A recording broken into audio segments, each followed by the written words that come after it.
अगर आज आप मुझसे पूछें कि इस संसार में सबसे कठिन काम क्या है, तो मैं कहूंगा अपने मन को वश में करना।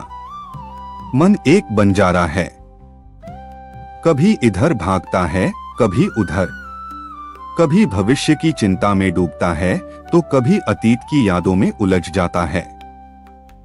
हम सुबह उठते हैं कुछ संकल्प लेकर, मगर कुछ ही समय में पाते हैं कि हमारा मन हमें किसी और दिशा में खींच रहा है। यह मन बड़ा चंचल है, बड़ा चतुर है, लेकिन यदि आप इसे साध लें, यदि आप इसे अपने नियंत्रण में कर लें, तो फिर कोई लक्ष्य असंभव नहीं। आज इस वीडियो में मैं आपको दो ऐसे अमोघ उपाय बताऊंगा, दो ऐसे काम जो यदि आप करना शुरू कर दें तो यकीन मानिए आपका मन आपके आदेश पर चलेगा। आप जब चाहेंगे ध्यान केंद्रित कर पाएंगे। आप जब चाहेंगे अपने अंदर की शक्ति को बाहर लाकर अपने सपनों को हकीकत बना पाएंगे। लेकिन एक वादा करिए, आप इस वीडियो को अंत तक देखेंगे बिना स्किप किए, क्योंकि जितनी गहराई से आप इसे सुनेंगे उतनी ही तेजी से आप अपने जीवन में बदलाव देखेंगे। और हाँ, इसी बीच एक छोटी सी गुजारिश है, अगर आपको इस तरह के गहन और जीवन बदलने वाले वीडियो पसंद हैं, तो कृपया इस चैनल इनर फ्लेम को सब्सक्राइब जरूर करें। वीडियो को एक प्यारा सा लाइक दें और नीचे एक छोटा सा प्यारा कमेंट करें, ताकि हमें पता चले कि आप हमारे इस मिशन का हिस्सा हैं। आपके एक लाइक और सब्सक्राइब से हमें और भी प्रेरणा मिलती है कि हम आपके लिए और बेहतर कंटेंट बनाते रहें। धन्यवाद। अब आइए बात करते हैं उन दो कामों की जो आपके जीवन की दिशा बदल सकते हैं।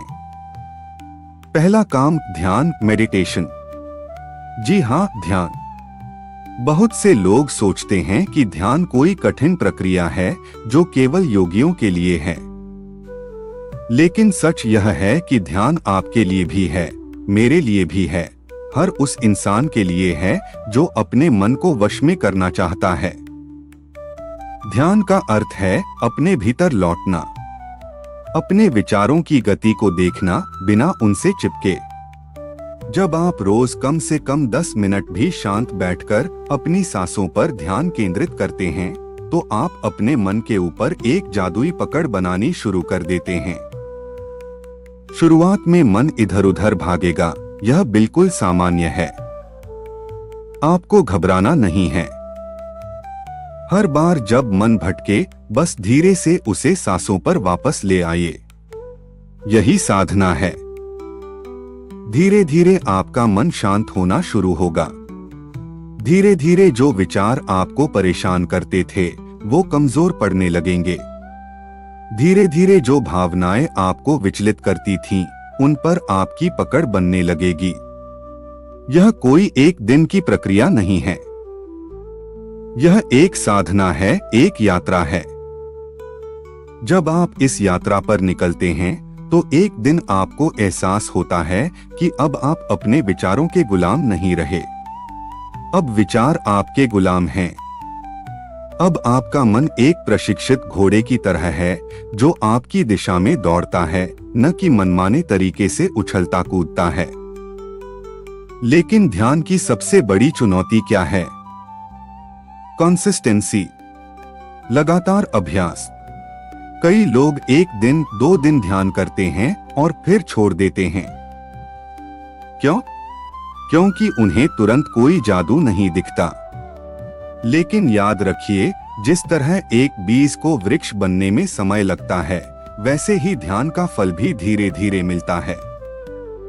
आपको धैर्य रखना है, आपको श्रद्धा रखनी है, और सबसे जरूरी, आपको हर दिन समय निकालना है।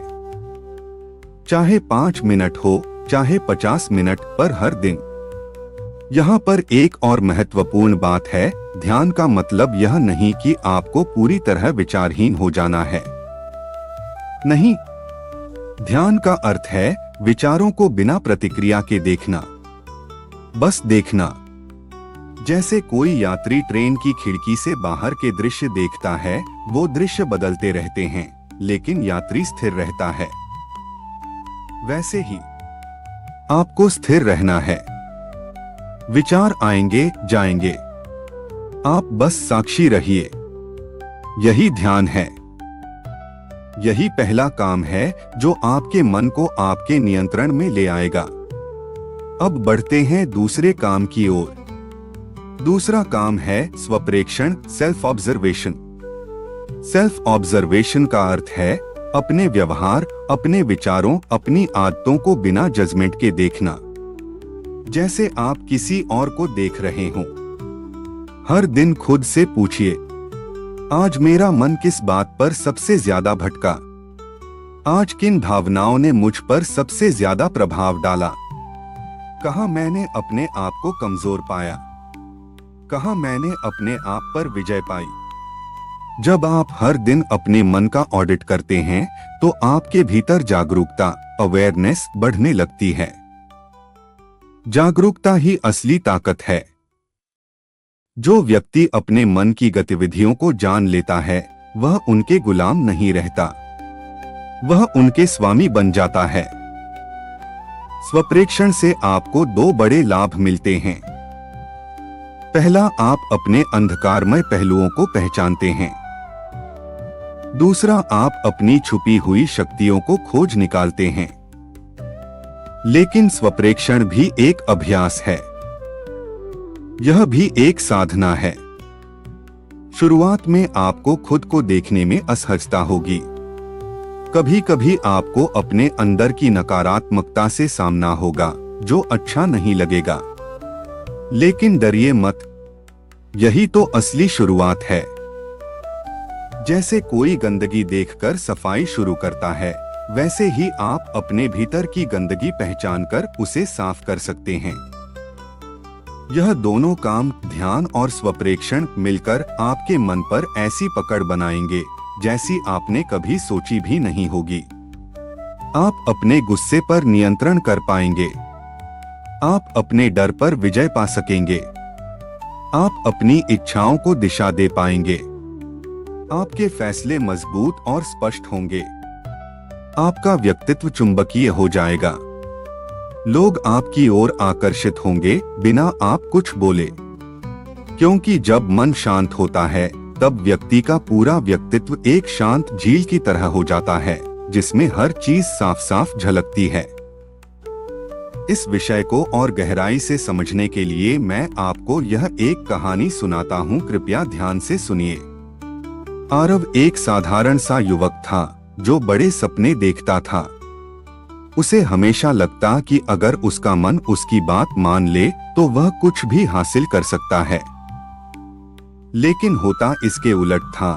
कभी वह घंटों मोबाइल चला देता, कभी बिना जरूरत के गुस्सा कर बैठता, कभी बिना भूख के भी खाना खा लेता।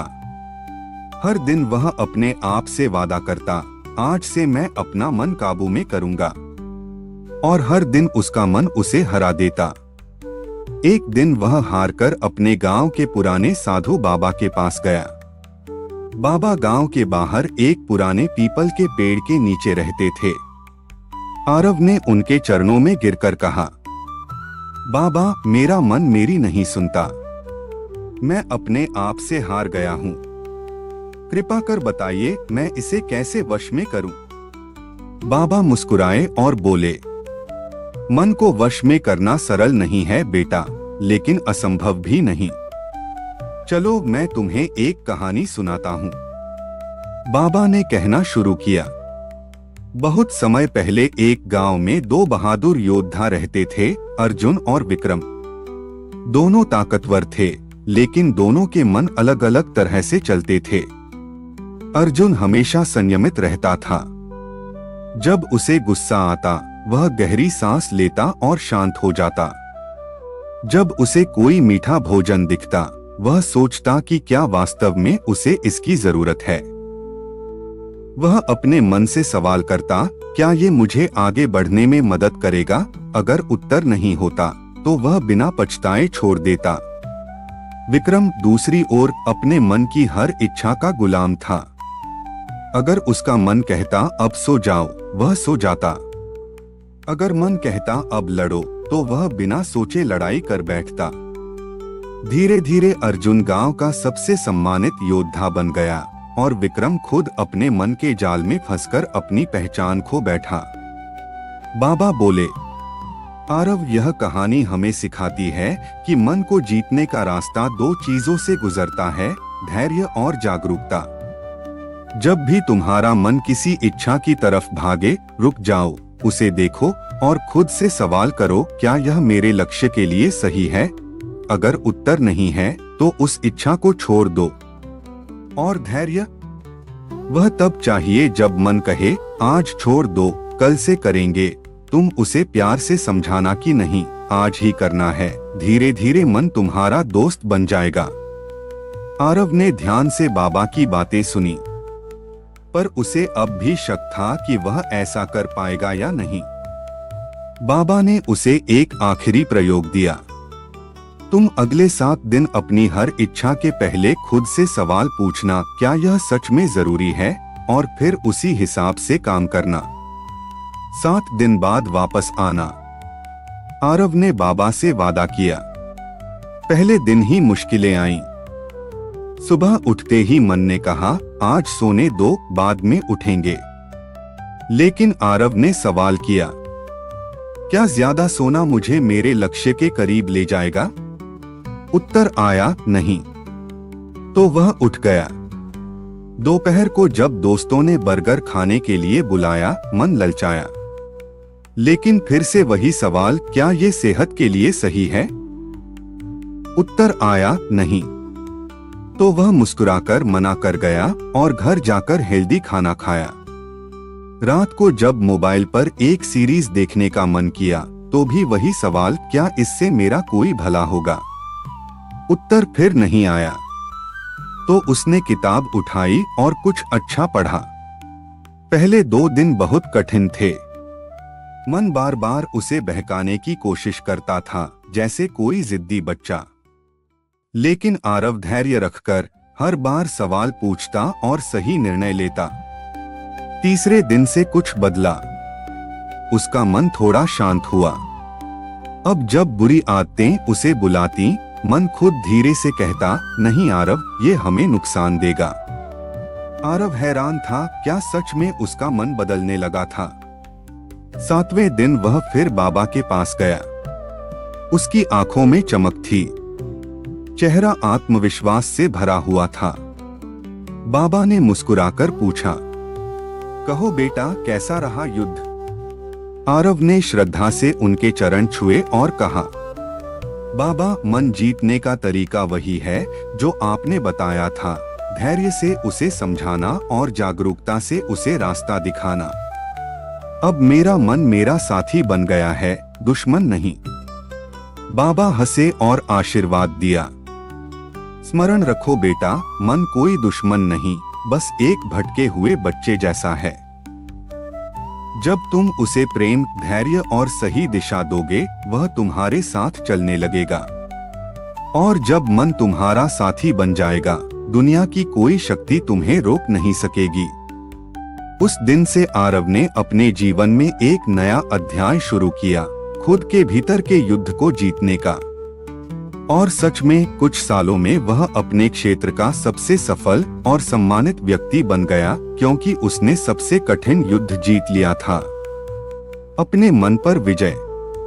अब एक बार फिर एक छोटा सा निवेदन, अगर आपको यह बातें उपयोगी लग रही हैं, अगर आप भी अपने जीवन में सकारात्मक बदलाव चाहते हैं, तो कृपया इस चैनल इनर फ्लेम को सब्सक्राइब करें, वीडियो को लाइक करें और नीचे एक प्यारा सा कमेंट भी छोड़ें। आपका एक छोटा सा कदम हमारे लिए बहुत बड़ी प्रेरणा है। अब आइए थोड़ा और गहराई से समझते हैं। जब आप ध्यान और स्वप्रेक्षण को लगातार करते हैं, तो आपके अंदर क्या परिवर्तन आते हैं? पहला परिवर्तन, आपका मन शांत हो जाता है। चाहे बाहर कैसी भी परिस्थिति हो, आपका भीतर शांत रहेगा। कोई आपको कुछ कह दे, कोई आपको अपमानित कर दे, आप प्रतिक्रिया नहीं देंगे। आप प्रतिक्रिया देने के बजाय प्रतिक्रिया को देखने लगेंगे। यह सबसे बड़ा चमत्कार है। दूसरा परिवर्तन, आपके विचारों की गुणवत्ता बदलने लगेगी। आप नकारात्मकता से दूर हो जाएंगे। आपके भीतर सकारात्मक, सृजनात्मक विचार जन्म लेने लगेंगे। दोस्तों, हमारा दिमाग अपनी पूरी जिंदगी में लगभग 10 लाख जीबी डेटा स्टोर करता है। 10 लाख परिवर्तन, 10 लाख जीबी छोटा स्टोरेज नहीं है दोस्तों। इसका मतलब आपका दिमाग उतना डाटा स्टोर कर सकता है 1000 कंप्यूटर अपने अंदर स्टोर कर लेते हैं। हमारे पास जो दिमाग है दोस्तों, इसके बलबूते पर आप कुछ भी पा सकते हो। सिर्फ फर्क इतना है कि इसका इस्तेमाल करना आना चाहिए। सब आप पर है दोस्तों, आपको अपना दिमाग कहाँ यूज करना। अब जो लोग कहते हैं मेरे पास कुछ भी नहीं है, उनको ये नहीं पता है कि उनके पास जो दिमाग है उससे वो क्या कुछ नहीं कर सकते। आप प्यार से जवाब देंगे, क्रोध से नहीं। दोस्तों, हमारा दिमाग अपनी पूरी जिंदगी में लगभग 10 लाख जीबी डेटा स्टोर करता है। 10 लाख का 10 लाख जीबी छोटा स्टोरेज नहीं है दोस्तों। इसका मतलब आपका दिमाग उतना डाटा स्टोर कर सकता है 1000 कंप्यूटर अपने अंदर स्टोर कर लेते हैं। हमारे पास जो दिमाग है दोस्तों, जिसके बलबूते पर आप कुछ भी पा सकते हो। सिर्फ फर्क इतना है कि इसका इस्तेमाल करना आना चाहिए। सब आप पर है दोस्तों, आपको अपना दिमाग कहाँ यूज करना है। अब जो लोग कहते हैं मेरे पास कुछ भी नहीं है, उनको ये नहीं पता है कि उनके पास जो दिमाग है उससे वो क्या कुछ नहीं कर सकते। जिंदगी बदल जाती है। आप एक दोस्तों, हमारा दिमाग अपनी पूरी जिंदगी में लगभग 10 लाख जीबी डेटा स्टोर करता है। और यह सब 10 लाख 2 कामों से 10 लाख जीबी छोटा स्टोरेज नहीं है दोस्तों। इसका मतलब आपका दिमाग उतना डाटा स्टोर कर सकता है 1000 कंप्यूटर अपने अंदर स्टोर कर लेते करेंगे। हमारे पास जो दिमाग है दोस्तों, जिसके बलबूते पर आप कुछ भी पा सकते करेंगे। सिर्फ फर्क इतना है कि इसका इस्तेमाल करना आना चाहिए। सब आप पर है दोस्तों कि आपको अपना दिमाग कहाँ यूज करना है। अब जो लोग कहते हैं मेरे पास कुछ भी नहीं है, उनको ये नहीं पता है कि उनके पास जो दिमाग है उससे वो क्या कुछ नहीं कर सकते। और जो अपने मन से हार जाता है दोस्तों, हमारा दिमाग अपनी पूरी जिंदगी में लगभग 10 लाख जीबी डेटा स्टोर करता है। आपने ये रहस्य जान लिया है। ये 10 लाख जीबी छोटा स्टोरेज नहीं है दोस्तों। इसका मतलब आपका दिमाग उतना डाटा स्टोर कर सकता है 1000 कंप्यूटर अपने अंदर स्टोर कर लेते शक्ति बनता है। हमारे पास जो दिमाग है दोस्तों, जिसके बलबूते पर आप कुछ भी पा सकते हैं। सिर्फ फर्क इतना है कि इसका इस्तेमाल करना आना चाहिए। सब आप पर है दोस्तों, आपको अपना दिमाग कहाँ यूज करना है। अब जो लोग कहते हैं मेरे पास कुछ भी नहीं है, उनको ये नहीं पता है कि उनके पास जो दिमाग है उससे वो क्या कुछ नहीं कर सकते। हर कदम पर। और अंत में एक आखिरी बात दोस्तों, हमारा दिमाग अपनी पूरी जिंदगी में लगभग 10 लाख जीबी डेटा स्टोर करता है। 10 लाख 10 लाख जीबी छोटा स्टोरेज नहीं है दोस्तों। इसका मतलब आपका दिमाग उतना डाटा स्टोर कर सकता है 1000 कंप्यूटर अपने अंदर स्टोर कर लेते हैं। हमारे पास जो दिमाग है दोस्तों, जिसके बलबूते पर आप कुछ भी पा सकते हो। जीवन सिर्फ फर्क इतना है कि इसका इस्तेमाल करना आना चाहिए। सब आप पर है दोस्तों कि आपको अपना दिमाग कहाँ यूज करना।